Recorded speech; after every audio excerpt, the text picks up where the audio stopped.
মা ছাড়া কেউ বলে না যে ময়না, এই গরমে তুই একা একা সব রান্না করতে পারবি না, আমিও হেল্প করি, দুইজন মিলে করলে তাড়াতাড়ি রান্নাটা হয়ে যাবে।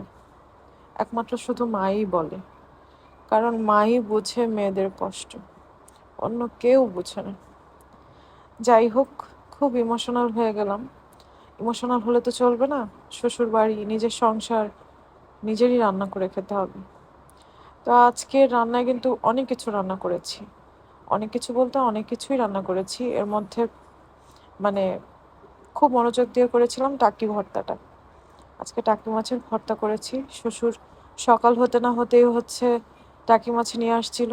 তো ওইটা আমার হেল্পিং হ্যান্ড আপা কেটে মুছে বেছে ধুয়ে দিয়েছিল, এই যে দেখেন। তারপর আমি টাকি মাছটা একদম সুন্দর করে ভেজে নিয়েছিলাম আর শিলপাটায় বেটে ভর্তাটা করেছি। খুব খুব মজা হয়েছে, আলহামদুলিল্লাহ আলহামদুলিল্লাহ। আর প্রত্যেক দিনের মতো আজকেও করলা ভাজি ছিল ছোট চিংড়ি দিয়ে। ছোট চিংড়ি দিয়ে আমার করলা ভাজি বেশ ভালো লাগে, এজন্য প্রায়ই আমি এটা করে থাকি। আর গরম হলে তো অনেক বেশি করে থাকি এটা। আর আমার টাকি ভর্তাটাও কিন্তু এই যে শেষের দিকে মাছটা প্রথমে বেটে নিয়েছি, আর তারপরে পেঁয়াজ আর ধনিয়া পাতা দিয়ে বেটে মানে সব কিছু মিক্স করে নিয়েছি। আর শেষে দেখিয়ে দিচ্ছি এই যে করলা ভাজি। আর টাকি ভর্তাটাও কিন্তু বেশ ভালো হয়েছিল।